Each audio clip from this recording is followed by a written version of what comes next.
Hello दोस्तों, पिछले lecture में हम लोग मूल अधिकार यानी भाग 3 कंप्लीट कर चुके थे। आज हम लोग भाग 4 स्टार्ट करेंगे जिसका नाम है राज्य के नीति निर्देशक तत्व। ठीक है, देखेंगे इसका उद्देश्य क्या था, संविधान में इसे क्यों जोड़ा गया। ठीक है, तो चलिए स्टार्ट करते हैं।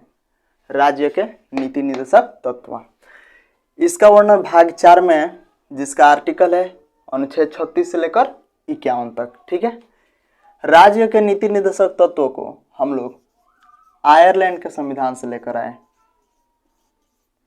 और आयरलैंड इसे स्पेन के संविधान से लेकर आया।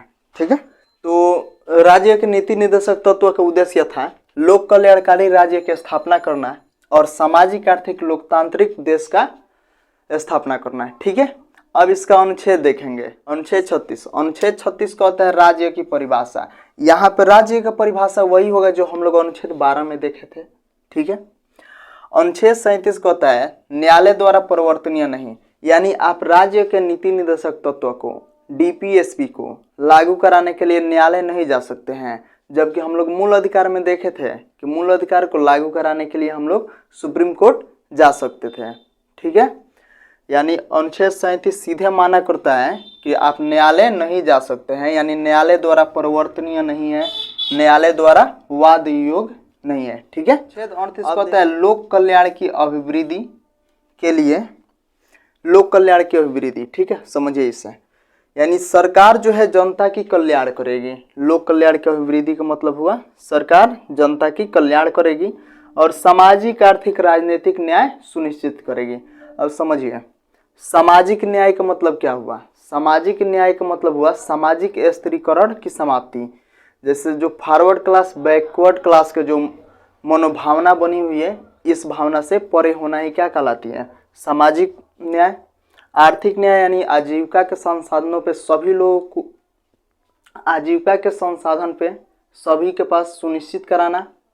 और राजनीतिक न्याय का मतलब हुआ सभी वर्गों को राजनीति में एक समान भागीदारी लेने की स्वतंत्रता राजनीतिक न्याय कहलाती है। ठीक है, तो अनुच्छेद 38 कहता है सामाजिक आर्थिक राजनीतिक न्याय सुनिश्चित करना।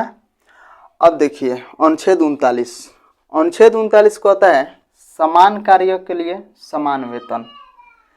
स्त्री पुरुष है उसके लिए समान कार्य के लिए समान वेतन होना चाहिए, अनुच्छेद 39 के तहत। ठीक है, अनुच्छेद 39 को हम लोग 42वें संविधान संशोधन 1976 द्वारा जोड़े थे। ठीक है,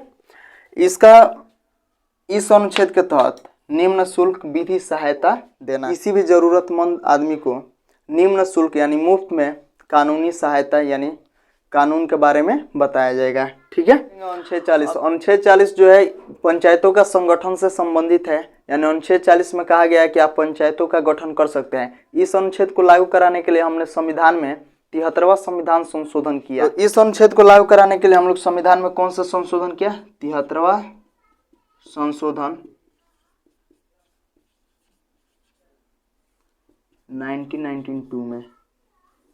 ठीक है, अनुच्छेद 41 कहता है कुछ दशाओं में काम पाने का अधिकार। ठीक है, यानी कुछ विशेष दशा में हम अनुच्छेद 41 के तहत काम पाने का अधिकारी हो सकते हैं। ठीक है, अनुच्छेद 42 कहता है कार्य न्याय संगत मानवीय दशा होनी चाहिए। ठीक है, यानी आप किससे काम करा रहे हैं तो उसे काम कराएंगे तो मानव वाला ही काम करा सकते हैं, 8 घंटा तक ही काम करा सकते हैं, जानवरों के जैसे आप खटा नहीं सकते हैं। ठीक है, ये अनुच्छेद 42 कहता है। अनुच्छेद 43 के तहत निर्वाह योग्य मजदूरी होनी चाहिए, यानी आप उससे काम करा रहे हैं तो उसको इतना धन दीजिए, इतना उसका मजदूरी दीजिए जिससे कि वो अपना पेट भरण पोषण कर सके। ठीक है, तो अब अनुच्छेद 44 देखेंगे। अनुच्छेद 44 में समान सिविल संहिता की चर्चा है, यानी यूनिफॉर्म सिविल कोड। ठीक है, याद रखिएगा 4 ये दोनों समान है, इसे याद रखिएगा समान सिविल संहिता। ठीक है, समान सिविल संहिता का मतलब होता है सभी धर्मों के लिए एक समान कानून हो, शादी का और तलाक का दोनों का सभी एक समान कानून हो, इसे क्या कहेंगे, समान सिविल संहिता। देखिए भारत में अभी लागू नहीं है अनुच्छेद 44। ठीक है, इससे जब देश 1956 था, 1956 यहाँ पे पंडित जवाहरलाल नेहरू हिंदू मैरिज एक्ट लागू करा दिया 1956 में। ठीक है, इसके तहत हिंदू धर्म के जो भी व्यक्ति है वो एक ही शादी कर सकते हैं, ऐसा मुस्लिम धर्म में नहीं है। ठीक है, अब समझिएगा आप, इससे संबंधित कई केस है, न्यायालय में कई मुकदमे चले। जैसे इसमें कुछ फेमस है, शाह बानो मामला, सायरा बानो 2016 का मामला है। ठीक है, इसी में ट्रिपल तलाक भी आ जाएगा आपका। तो याद रखिएगा अनुच्छेद 44 समान सिविल संहिता से संबंधित है। और याद रखिएगा गोवा एकमात्र राज्य है, गोवा नक्शा में देखिएगा तो यहाँ पर आएगा गोवा आपका। ठीक है, महाराष्ट्र के नीचे।